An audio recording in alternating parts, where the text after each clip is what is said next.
is up, y'all. There's another Texas history thing, because right now, that's Pinota County line. And you walk over here, Texas state line. I'm technically standing in 2 states at once right now. See that right there where the colors are different? Right there. I'm not sure if you can tell because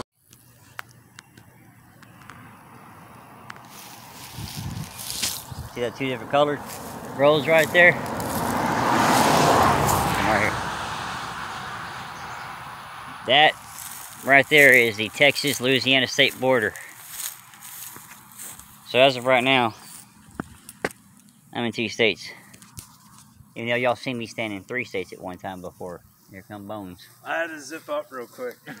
We're in the country. You know how it is with country shit. boys. He's sinking in the mud already. I had to piss. And like I said, you know how it is out here in the country. There's Where we at? Oh, what is this?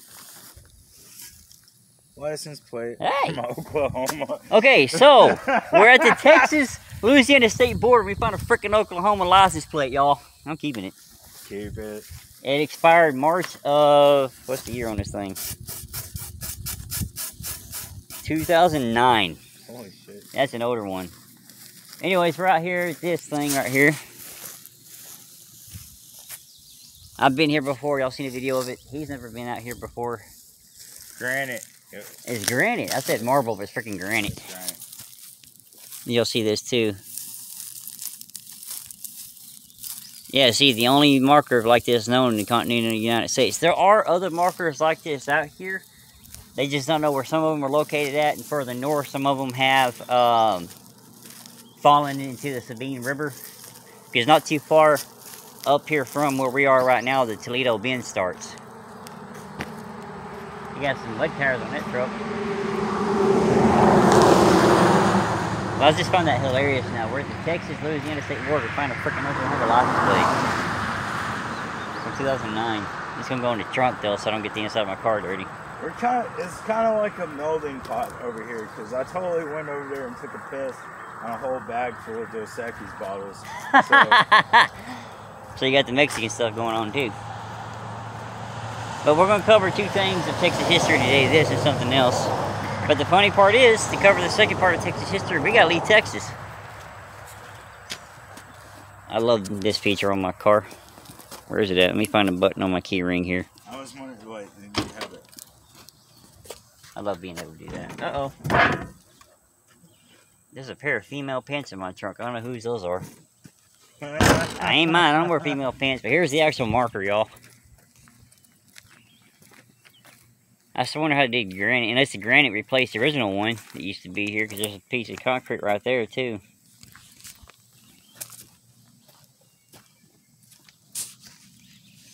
Let me get some pictures here.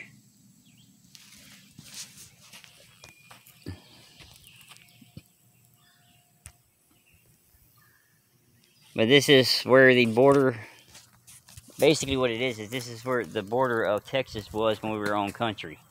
This right here is the line. The modern day line is a little bit further that way, I think. Let me see. I can't really compare it. Like, you can't see the road from here to tell where the actual border is, but it's a little bit further behind me. But this is where it was when we were on country back in the day. I still think it's funny how they have this little fence right here for it.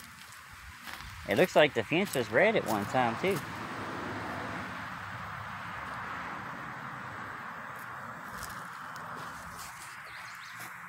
Get the close-up of these. Meridian boundary. 1840. That says 1840, but this says 1841.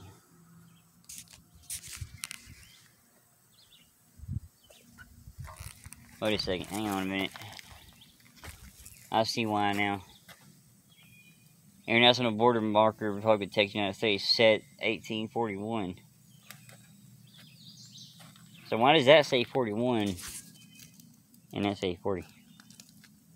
Makes no sense, does it? The sign's from 2004. Yeah, right there. We got all kinds of years going on out here. And then the license plate's from 2009. I took a piss In Louisiana and Texas. Yeah, on the state border. I On the border. He probably stood in Texas and peed in Louisiana. Probably exactly what it is. Alright, well, we'll be back with y'all when we get to the other historical thing. Because it's fucking hot. Moses Rose. A guy that basically abandoned the Alamo. This is the Texas history outside of Texas. The story goes that William Travis gave him the choice to either stay at the Alamo or leave, and he said, I came to the United States to live, not die. So he abandoned the Alamo, and he went through some cactus somewhere or something like that. And his legs started swelling or whatever. You know, it's a weird story. But either way, he ended up in Logansport, Louisiana. That's where we are. So he went from San Antonio all the way up here. That's a long freaking walk. Yeah. I found his grave. And this is like almost nothing here, but this is him.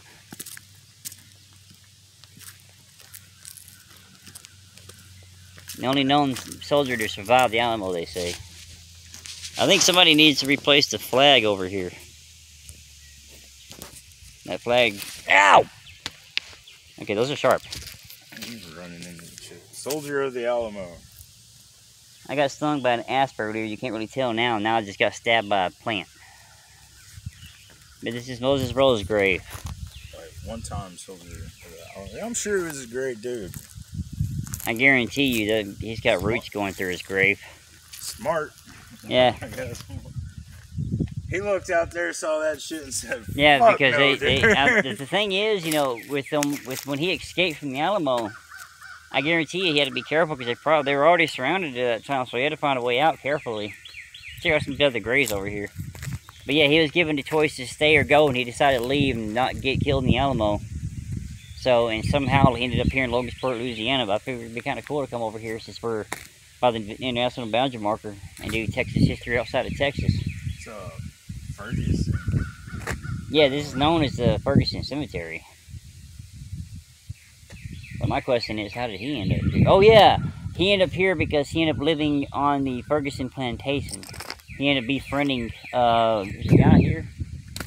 He ended up befriending one of the Fergusons and lived on their plantation. So I guess after he died, they buried him out here in their cemetery.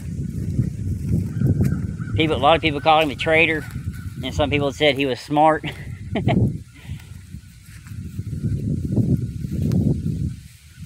No, Matty Hewitt, born 1870, died 1915, born 1839, died 1924. And then read this headstone, but maybe this is the guy. I remember that now. When he got in Louisiana in the Logansport area, he lived on the Ferguson plantation. Hey, we had some of these, the woodmen. Woodmen of the world.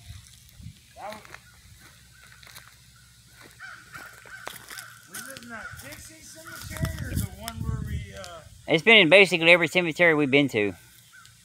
I know there was a few when we went to go see, old Wacky Waco motherfucker. Yeah, old Wacky Waco guy, the David Koresh. Oh, there's a video about there. It's called A Strange Part of Texas History. This could be the guy, I don't know, but you can tell that once upon a time there's a headstone here. But it ain't here no more. Makes you wonder though, with that being here broken like that and the way this looks, are there any unmarked graves out here somewhere? Probably. Yeah, I had some free time, nothing else to do, so I came to see. There's another place I'll be coming to Louisiana for. It is actually the first capital of Texas, which is actually in... The first capital of Texas, as most people know, is called Washington on the Brazos, so I'll go there one day. But the actual first capital of Texas is outside of Texas. It's actually here in Louisiana, too, so...